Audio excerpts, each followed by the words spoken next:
started before I start. All right, welcome everyone. Thank you so much for joining us today for our low back care and discomfort webinar. Just a couple of housekeeping items before we begin. This webinar will be recorded, as I mentioned. If you have any questions or comments during the webinar, please feel free to put them in the chat box. Stephanie and I will be monitoring that as we go through the presentation. Today's presentation is all about the low back, so the care and the discomfort that all of us experience at one time or another. We will be discussing common causes and triggers of low back pain, as well as ways to take care of your low back, including benefits like ergonomics and fusionetics assessments and how they can help you do that. So with that, we are going to get started. We wanted to start by just taking a minute to introduce ourselves. So my name is Kimber. I am the program manager at the Colorado Springs HPE location. I was previously at the Roseville site and just recently moved to Colorado. I am a certified personal trainer and Pilates instructor. And prior to working here, I worked at a therapy-based Pilates studio where we saw a lot of chronic low back pain. So this is a topic that I am really passionate about. Hello, everyone. My name is Stephanie Brunson. I am the ergonomic consultant for our US HPE team members. And I was also previously the program manager at Kimber's site in Colorado Springs. And I've been working in the corporate health and wellness field for almost 15 years now. And I have worked with some manufacturing and distribution employees with their ergonomics, helping them to decrease injuries and to increase their efficiency out on the floor. And now my primary focus is to help our office workers and the new hybrid workspaces that we're finding all of ourselves in. I am so thrilled to present this with Kimber today as we dig into a common and very important aspect of our health and well-being, our low back care and the discomfort that we sometimes experience throughout our lifetime. So we are going to get started with a knowledge check, and it just gave you the answer, but it's kind of hidden. So, so how many adults will experience low back pain at some point in their lives? Go ahead and put your answer in the chat box. We're going to go with A, 50%, B, 60%, C, 80%, and D, 90%. Sorry, you can't really see those on your screen. It went ahead of me. Go ahead and put your thoughts in the chat box. Got C, I see some 80s and 90s. 50, 90. Makes me think a lot of you experience it. 100%, like. Awesome, thanks for all your answers. See a lot of 80%, and that is the correct answer. So 80% of adults will experience low back pain at some point during their lives. Based on your answers, I'm assuming a lot of you are in that group. Low back pain is one of the biggest reasons for missed work days and the leading cause of job-related disability. In our job specifically, we spend a lot of time sitting at our desk. And when we sit, our spines are compressed, especially if you're like me and you don't always have the best posture while you're seated at your desk or even standing at your desk. We often dump into our lumbar spine when we sit and we have that poor posture, which puts a lot of pressure on the vertebrae in our lumbar spine, especially because it's at the base of our spine. And then we get up and maybe we exercise or we go for a long walk or we just bend down to pick something up, and we expect our spine and the muscles around it to immediately adjust and work properly for us. And this is what can lead to low back discomfort and even injury. So later in this webinar, we will talk about ways to keep our spines mobile as we sit at our desks and work. But first, I'm going to turn it over to Stephanie to go over some other common causes of low back pain and discomfort. Thanks, Kimber. So, there's quite a few things that can cause this low back discomfort that we can be feeling at times in our lives. And some of the common causes that we see are sprains and strains. And they can be caused by poor lifting technique or lifting objects that are too heavy, twisting too quickly without the spine being warm or the muscles being warm, overstretching at times, and even moving a load or performing a task that's far away from the body. So increasing that lever increases the workload on your spine. And then next we have trauma. So trauma can be things that have happened to you in the past, sports injuries, accidents, or falls, or maybe something that just happened and you're feeling it right away. And then we can also have problems with the intervertebral disc, which I like to think about the little pillows that are in between each of the disc or each of the vertebrae in our spine. And they act as a cushion in our spine. And they can be, we can find them bulging. We can have herniated discs. We can have tears in them. And they can also just be lacking in fluid and flexibility. So making sure we're hydrated can help with some of those intervertebral disc problems. And then next, we also have things like arthritis. As we get older, we can start to feel that throughout our whole body. And then as other medical conditions such as scoliosis, fibromyalgia, and pregnancy and obesity as well. Anytime we have that larger load on the front of our bodies, we're going to start to see that spine, especially that lumbar spine, be pulled right out of alignment. And then also we have some other factors that can come into play, such as compressed spinal nerves and skeletal issues. Now you can see that this area in red, this is the low back or the lumbar spine. And it has a natural curve to it. We want to protect that natural curve. And you can also see, I love this image of the spine because if you think about a chain, I like to think about the spine like a chain. And if any certain part of that chain is out of alignment, your chain is not going to be as strong as it could be. So we want to make sure that we keep our spines healthy, strong, and in a neutral posture and alignment. All right, so our next slide is going to cover some of the triggers that we can experience that bring on some of that low back discomfort that we might be feeling. And sometimes there are health conditions or even genetics or those injuries that can cause our low back problems. But really, many times back problems come on over a long period of time, and they can be due to lifestyle factors. Sometimes they can be from one bad movement, such as lifting something too heavy incorrectly or that twisting motion in our spines. So that first key point that can really be affecting how we're feeling is just being inactive in general. If we have physically fit muscles, they are going to be less prone to injury. So staying in a single position for too long as well can cause us discomfort. If you've been on an airplane for a long period of time, that stress and sitting in that small position all curled up, and then you get up and you reach overhead to grab that big bag, you can really hurt and injure yourself from just sitting, right? And then poor posture, and that's going to be as well sitting, standing, or even driving. And when we stay in that poor posture position for too long, we can start to feel it right in that low back, just like what Kimber said, it just starts to compress down.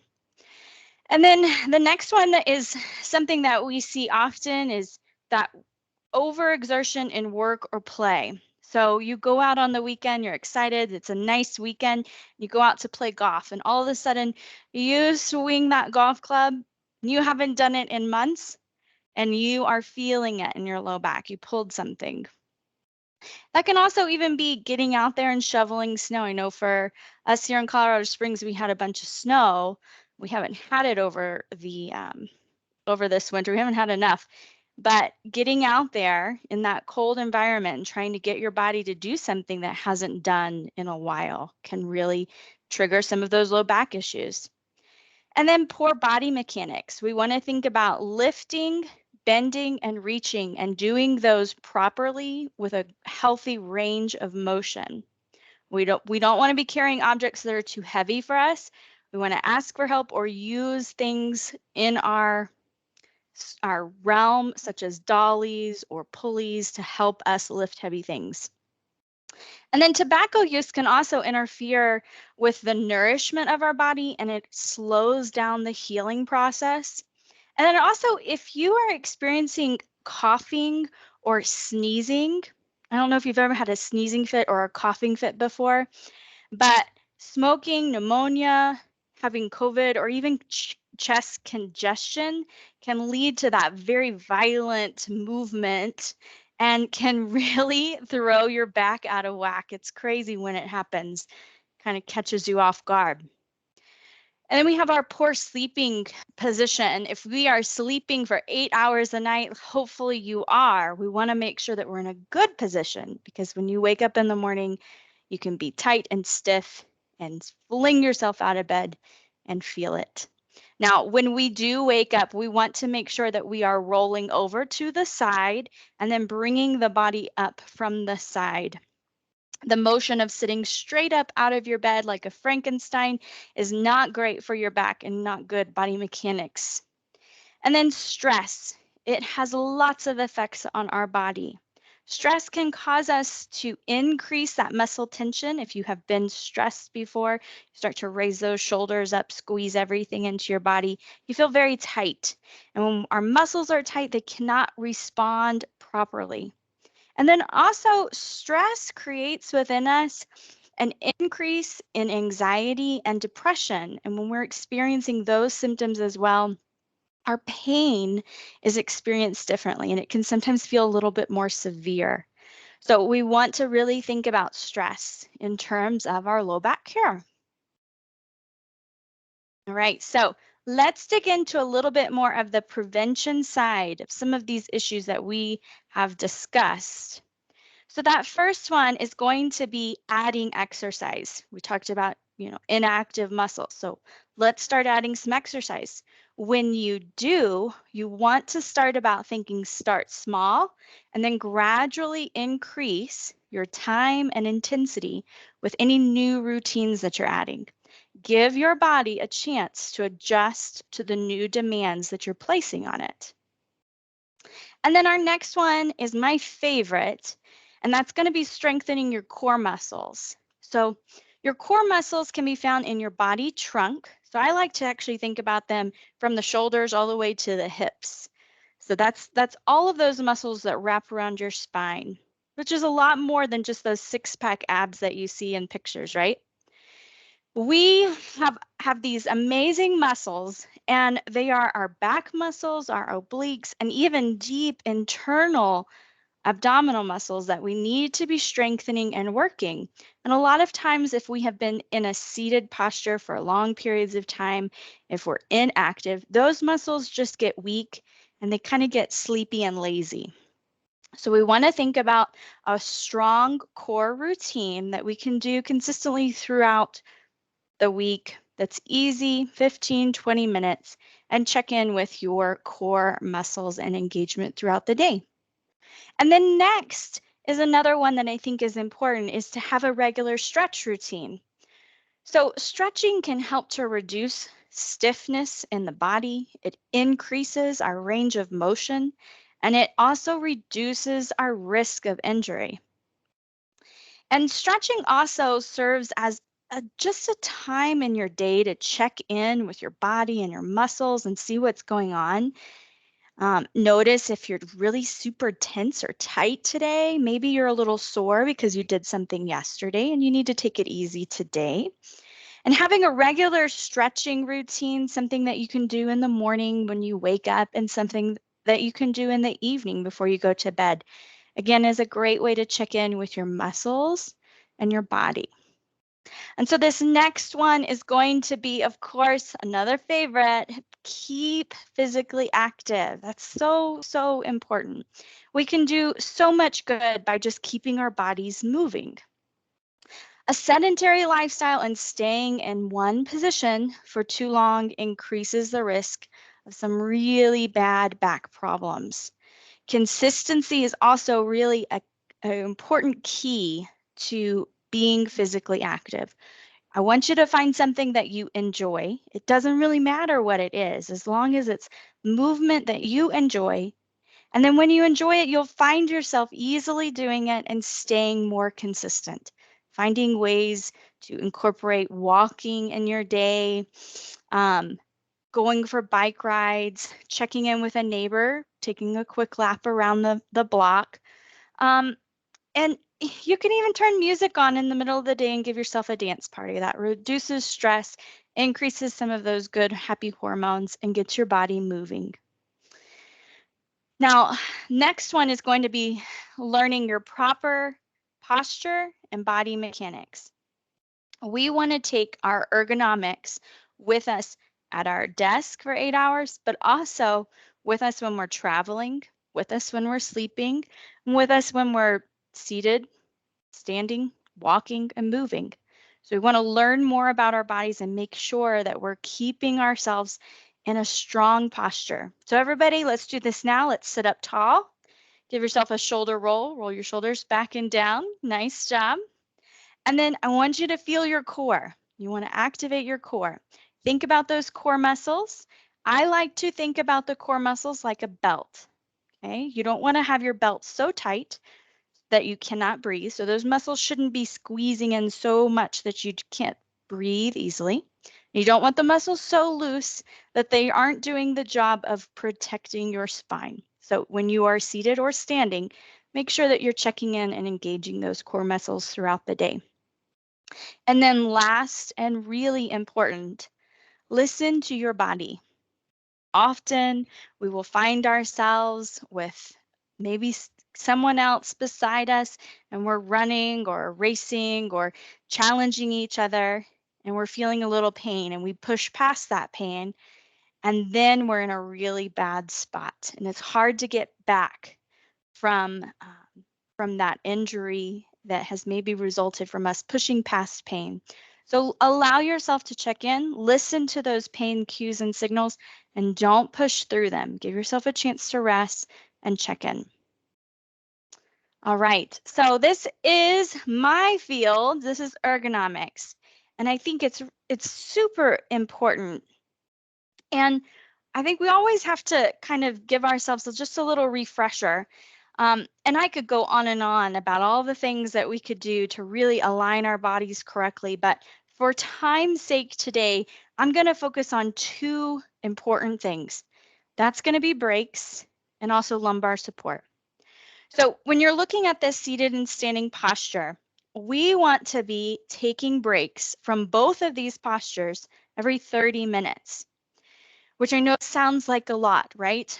But we want to incorporate more movement into our day. And so I want you to take a minute and look at your schedule after this call, not now, and see where you have those 30-minute calls. During those calls, we need to stand up, get up, move around for a minute, and then maybe go back to seated. Or maybe you stand for the rest of the call, and then on your next call, have a seat. Rethink your day and incorporate more breaks.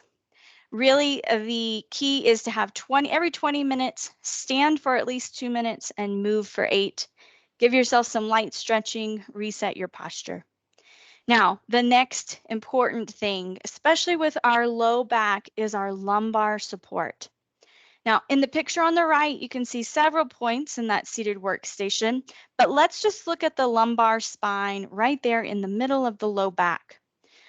So we want to make sure that our chairs that we're sitting in have some lumbar support, again, to protect and support the natural curve of the spine.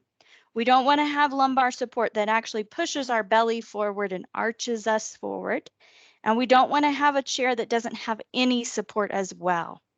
So when we are seated in that chair, maybe you can adjust your lumbar support up or down. Maybe you can adjust it forward or back. Some chairs allow you to do that.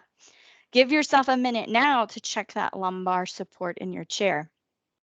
If you're in a seated position for a long period of time and you do not have lumbar support, maybe you don't have it in your car or on the airplane, or maybe your desk chair doesn't have lumbar support, you can get a pillow or a rolled up chair or a rolled up towel and place it in the small of the back. Now you want to make sure that it is in the small of the back and not behind the hips. That's very important. All right. Also, make sure that you maintain contact with your feet on the floor. So you may need to place your feet on something like a book or a footrest. And that's going to help to decrease low back discomfort, because anytime we extend that lever out through our legs, we're going to feel it in our low back.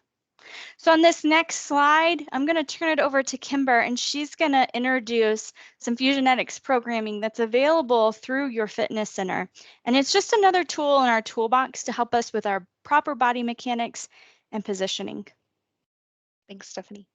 So as you start improving your ergonomics, your body will start to adjust, and that adjustment period will likely be a little uncomfortable as your body starts to get used to those new movement patterns, holding itself in a new way. That doesn't necessarily mean that it is an incorrect way. It's just not used to it. For years, you've been sitting in one position and you're now changing that. So that's where Fusionetics comes in.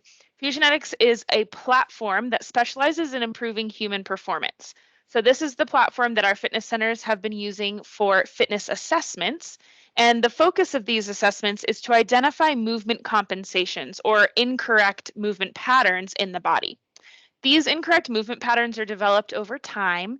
They can be caused by a number of things, including poor posture or ergonomics, like we just talked about, but it can also be caused by injury or a previous surgery or operation. So as you start to incorporate the tips Stephanie just talked about in the last slide, we need to strengthen those muscles around the joints so that they can help your body to create and maintain those proper movement patterns. So we as a fitness center staff work with the Fusionetics platform, and as it uses data from your assessment to generate a program, a kind of a treatment program that is designed to correct your unique movement compensations. So there are a few different assessment options, and I wanted to go over those with you today. The Movement Health Questionnaire is the one that you see up on the screen here. This is a 5 to 7 minute questionnaire.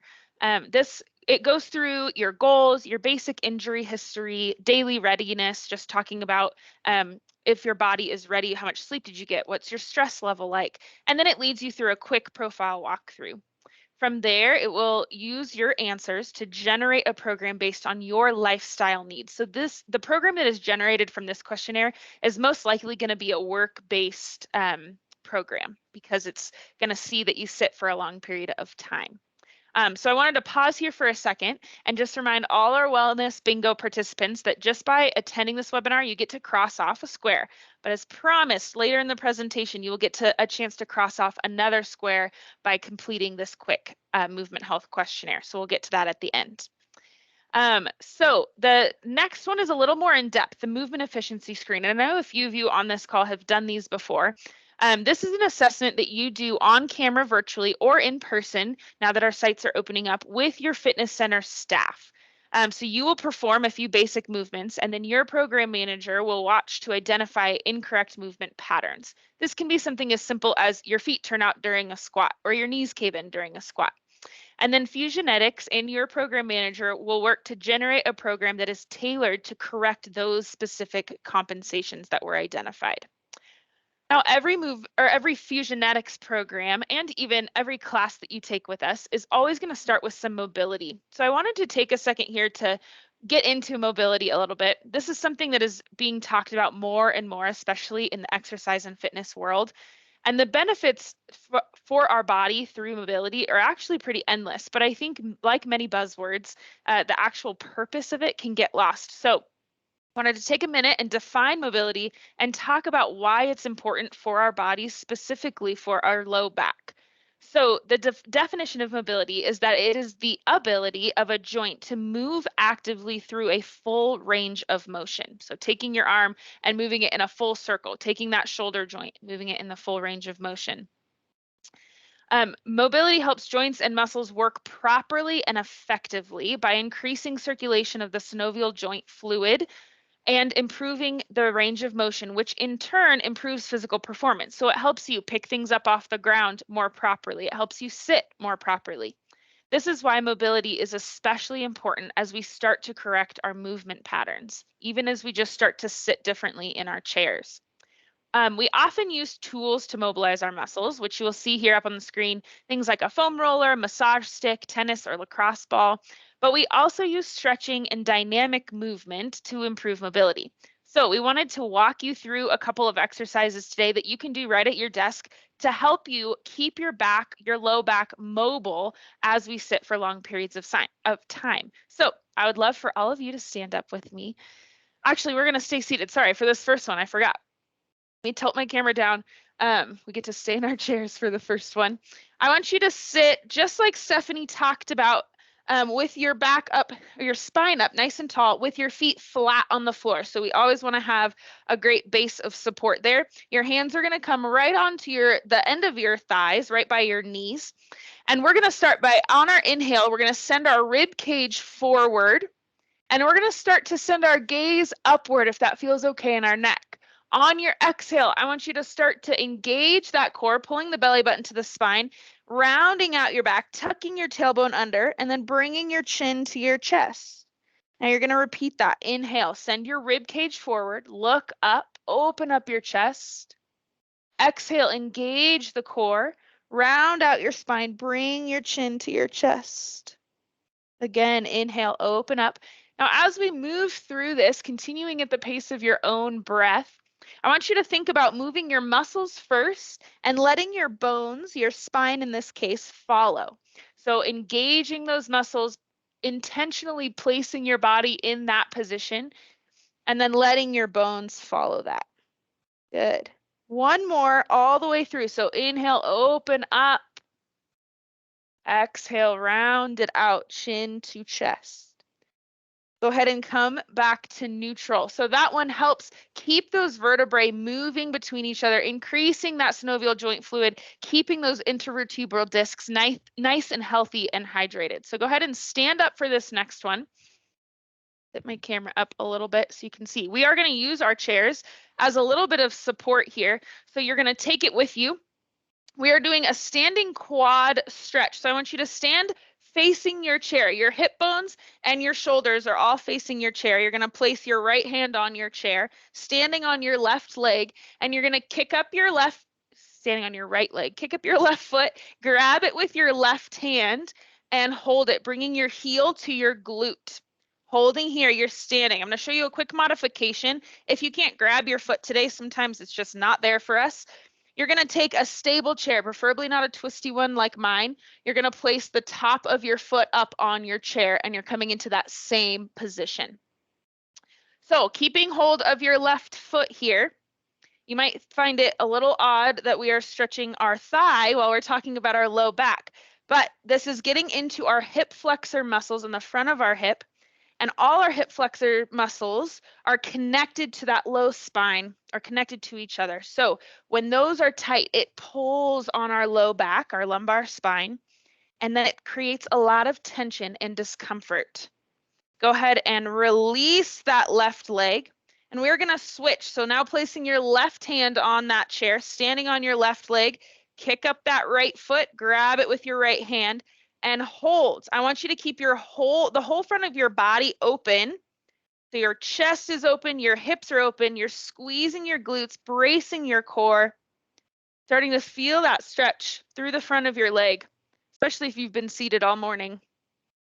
Hopefully you can really feel that difference. Anytime we're holding a stretch or moving through any kind of movement, we want to breathe. We want to make sure we're inhaling and exhaling, not holding our breath. That oxygen, that blood flow helps to lengthen the muscles and get the most out of the stretch. We're going to hold this for 3, 2, 1. Go ahead and slowly release, shake it out, and then you can return back to your chair or your standing position as we move on. So those are 2 exercises that you can do right at your desk to keep that lumbar spine mobile as you're sitting for those long periods of time. I'm going to turn it back over to Stephanie. She's going to talk about some red flags we want to look out for when we think about our low back pain and discomfort. Thanks, Kimber. That was great. And Francis, those 2 stretches, just like Kimber said, that's what we're talking about. Every 30 minutes, giving your body an opportunity to move. That was quick and easy. All right, so red flags. This is when we really need to think about maybe something else is going on. So low back pain can often improve on its own, but there are some times where it's important to start seeking care from a doctor. And these are some of those signs that you need to look out for. Numbness or tingling in your legs or extremities, severe pain that doesn't feel like it's improving, pain that's caused by an injury or a fall, pain that happens only at night. And then if you're experiencing back pain, but you're also having trouble urinating, weakness, any fever, or unexplained weight loss, those are going to be important signs to signal you to start reaching out to a physician, and then they can maybe get some imaging or see if there's something else that might be going on. All right, so we've heard all this information. Now what do we do, right? What's going to be the next step? And, I think it's important once you hear information to think about what is it that I can do now with this information. So we have some things that you can do today, tomorrow, to help take better care of your low back. So if you are interested, you can sign up with myself and we can have a 30-minute ergonomic consult. Consults are great if you are looking to purchase office equipment and you need some help trying to figure out if it's a good sit-stand desk, if it's going to be the right height for you, appropriate chairs, even keyboards, mice, monitors, all of those things. So an ergonomic consult is great if you're not really experiencing discomfort, but you have some questions or concerns about your workstation. An evaluation is a little bit more in detail and in depth. And those are usually about an hour in length. And we really dig into all of the key factors in your ergonomics and maybe what could be contributing to some discomfort that you might be experiencing. Those are all available to you. You can email me and we can set those appointments up. The next is to also join your fitness center if you haven't already, and make sure that you're participating in your CubeFit classes. So CubeFit classes are available all throughout the day. We always have replays and we always have lots of different instructors. So if you're ready to start working on your core health, make CubeFit Core your routine. And you can use those replays as well. Look to increase your daily movement. Look at your calendar right now and see when you need to be taking breaks. Look for opportunities to get up and go for a walk. Maybe reach out and find a movement buddy that you can meet up with and go for a little walk. And then next, reach out to your fitness center and get started with a Fusionetics movement health questionnaire. So that is going to be a great way to just check in with some of those muscular imbalances that you may not know about. All of us at the fitness center have done it, and we have all found imbalances that we are grateful that we have found because we can work on them and improve our efficiency in our movement patterns and keep us from injuring ourselves. And then next is, as an HPE employee, you have a benefit for virtual physical therapy. So if you're interested in getting a little bit more in detail and in depth with some discomfort that you've been experiencing, you can reach out to that resource, Omada, for joint and muscle health. If you're familiar with Physera, it's the same company. They just did a new name change. So it is a great resource that's available to you, and it's virtual. So you don't have to leave and go somewhere. You can get that service available to you right away. Oh, I'm gonna lots of information. Yes. Sorry, Stephanie. I'm just going to put all these links are going to be in the chat box for you in this PDF. This Fusionetics MHQ, this is where you can get that extra wellness bingo square. So if you click that link, it's going to take you to a page right there. You're going to complete that movement health questionnaire. Again, it's like 5 to 7 minutes, so not too long. And you will be able to cross off that extra bingo square. Yes, thanks, Kimber. So again, we're going to add all of those important links in the chat box for you. We will have some time here. We're going to stop the recording a few minutes for some questions. If we don't answer a question for you, though, you can always reach out to us. And then we'll also have a survey available afterwards. So if you can complete that survey for us, that gives us some feedback on future webinars and information that you might be interested in. So let's go ahead and stop our recording. And then I did notice there was a few questions in the chat box.